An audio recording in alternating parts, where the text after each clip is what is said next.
A fome cresce e assombra o Brasil.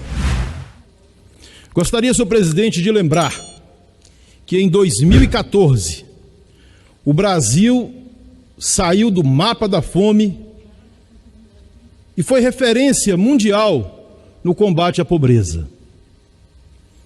Nesse mesmo ano, nós tínhamos o Brasil em pleno emprego.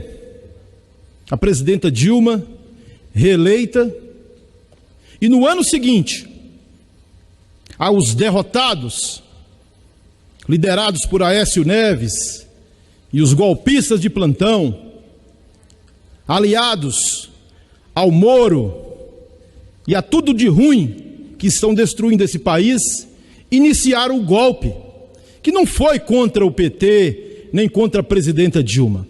O verdadeiro golpe foi dado no povo brasileiro, naqueles mais pobres. E a verdade está aí para todo mundo ver, que em 2008, o preço do barril de petróleo chegou a $140. Mas na bomba, custava R$ 2,50 o litro de gasolina. Com o barril a $140.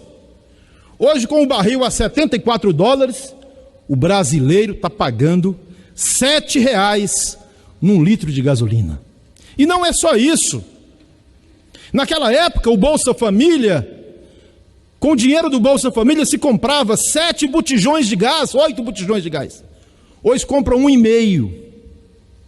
Eles destruíram a renda das pessoas.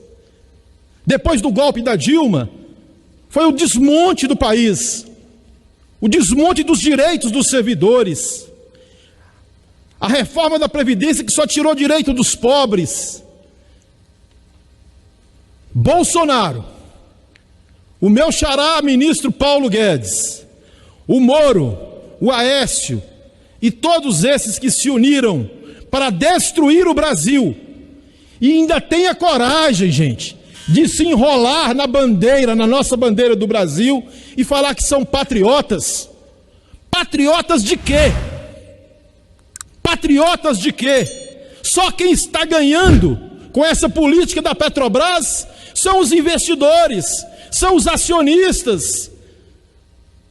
Moro e companhia quebrou.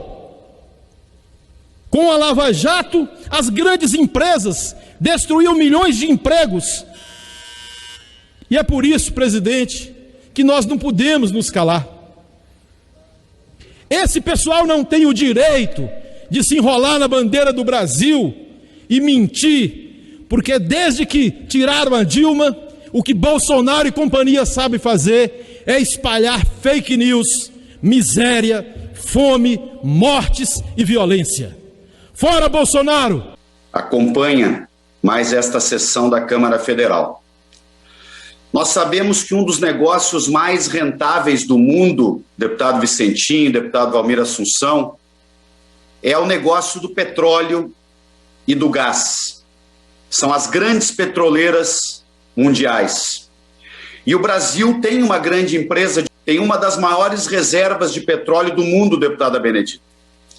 E desde que o fundamentalismo liberal, desde que esta irresponsabilidade liberal de Bolsonaro e Paulo Guedes, antes Temer, governam o país, o Brasil empobrece a cada ano. Os combustíveis custam cada vez mais caro, nós temos cada vez menos renda na mão da população, a população brasileira empobrece, está cada vez mais desempregada e a inflação explodiu. A dos alimentos e a dos combustíveis. O Brasil está desgovernado.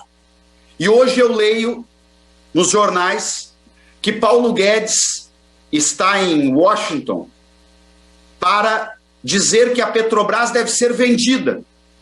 Porque, segundo ele, vejam o cinismo e a hipocrisia deste fundamentalismo liberal. Segundo ele, deputada Benedita, vendendo a Petrobras, poderia dar um pouquinho de dinheiro para cada brasileiro, para combater a pobreza.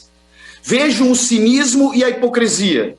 Ao invés de ter uma empresa de todos os brasileiros, uma empresa forte, professor Israel, que garanta combustíveis mais baratos, que garanta a sua participação num projeto de desenvolvimento nacional e que dos lucros que a Petrobras retira, e eles são muitos, que esses lucros possam de fato ser investidos em programas sociais, como fazíamos durante o governo Lula e o governo Dilma, quando o petróleo custava o mesmo que custa hoje, em valor em dólar, 83 dólares o barril, e nós tínhamos a gasolina pela metade do preço que temos hoje, deputado Eniver.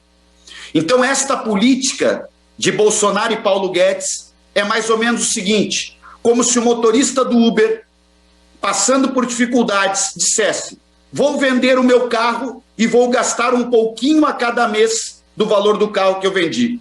É isso que Paulo Guedes está fazendo com o patrimônio brasileiro junto com Bolsonaro. Está vendendo o patrimônio brasileiro e está abrindo mão dos lucros que esse patrimônio brasileiro pode gerar para o resto da vida, para todos os brasileiros. Onde estão as soluções para os brasileiros que precisam de emprego, que precisam voltar a comer com dignidade? Não tem. A solução de Bolsonaro e Paulo Guedes é muita briga, muito ódio, muita intolerância e torrar o patrimônio público.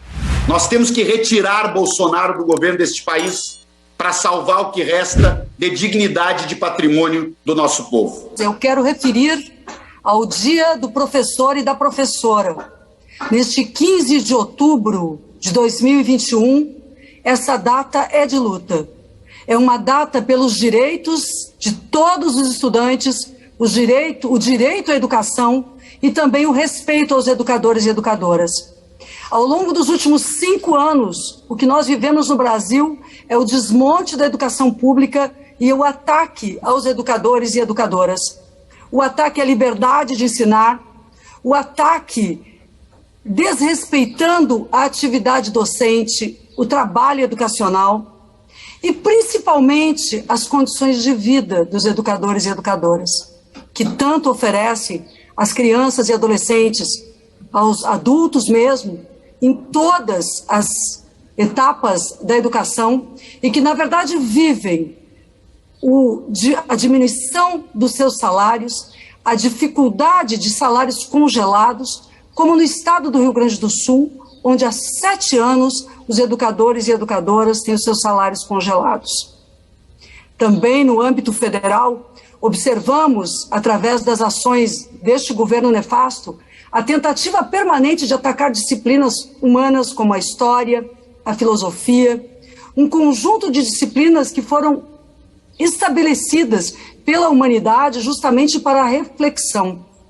No ano em que comemoramos e registramos o centenário de Paulo Freire, nós queremos liberdade para aprender e ensinar, a possibilidade de avançarmos pedagogicamente no Brasil em um projeto de educação que assegure o direito a aprender de todas as pessoas e de construir conhecimento, que a Constituição seja cumprida e que professores e professoras sejam respeitados e respeitadas. Desde a garantia do piso salarial nacional até a liberdade e as condições de trabalho. O piso salarial nacional vem sendo atacado todos os dias por este Ministério da Economia e muitas vezes dentro do Parlamento. A liberdade de agir, atuar na escola da mesma forma. E quando os professores e professoras percebem que suas crianças e adolescentes vivem a fome nas suas casas e eles próprios, colegas, professores e professoras, já não têm o mesmo para oferecer para os seus filhos diante de um país pelas políticas neoliberais e que a única coisa que oferece agora, através do governo Bolsonaro, é a PEC 32, que desmonta os serviços públicos, nós precisamos nos solidarizar, nós precisamos apoiar os educadores e educadoras, e este apoio nesse momento vem pelo caminho de dizer não à PEC 32. Todo o apoio aos professores e professoras, não à PEC 32, um abraço a todos os trabalhadores em educação, todas as trabalhadoras em educação, e um abraço para que fique registrado, inclusive nos órgãos de comunicação da casa, que nós devemos muito a cada professor e professora, a cada educador e educadora. Mas não se trata apenas da homenagem, se trata do reconhecimento que se faz por via de um salário adequado e da garantia do piso salarial nacional e da garantia de reposições salariais e da garantia das condições de trabalho. Muito obrigada, senhor presidente. Peço que divulgue essa homenagem na Voz do Brasil contra a PEC 32, inclusive. Do arbítrio, e que vem capturando o Estado. Busca capturar o Estado, fazendo com que ministérios não cumpram sua função precípua. Aliás, capturou a Fundação Palmares para o racismo, por exemplo. O presidente que, inclusive, está impedido, em função de denúncias de assédio moral e de perseguição ideológica, impedido de fazer qualquer ação de gestão de pessoas naquela fundação. Nós tivemos na Fundação Palmares. E ali nós vimos que o acervo artístico, o acervo histórico, o acervo literário está absolutamente precarizado. Não há respeito com a história do povo negro neste país. Aliás, é o racismo capturando a Fundação Palmares. É o antiambientalismo capturando o Ministério do Meio Ambiente, o antifeminismo capturando o Ministério da Defesa dos Direitos das Mulheres, a lógica contra a educação, a consciência crítica, a educação que constrói a condição de sujeito fundamental para a nossa própria humanidade, se apossando no Ministério da Educação, e o ministro chega aqui e diz que não sabia de nada disso, que foi surpreendido. É um desrespeito, inclusive, com o seu próprio ministério, ao estabelecer-se, porque esta redução de recursos da ciência e tecnologia veio da junta orçamentária da qual fazem parte o ministro da Casa Civil, a secretária de governo. Foi dali que surgiu essa proposição. E aí me diz o ministro que foi surpreendido.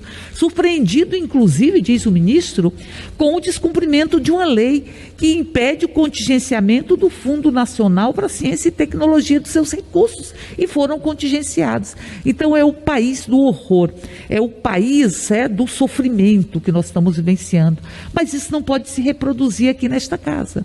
E o que nós estamos vendo é que a ameaça dos trabalhadores e trabalhadoras terceirizados desta casa de terem redução salarial, de serem enquadrados em categorias profissionais da qual eles não fazem parte.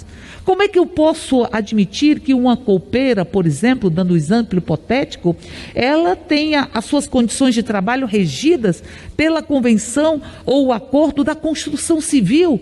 Um sindicato que ela não pode se filiar é que dita apenas para economizar.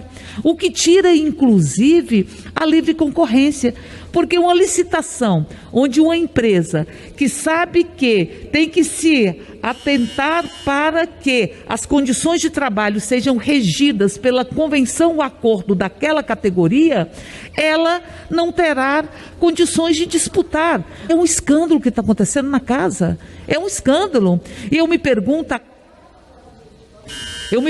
cada parlamentar que aqui está, independente da sua coloração partidária, se não há um entendimento de que esse poder legislativo não existe sem os trabalhadores terceirizados. Eles que possibilitam que o poder legislativo possa funcionar. Como é possível reduzir salário, demitir trabalhadores, como é possível tirar as condições do ticket, as condições dos benefícios? É preciso dizer um não a isso.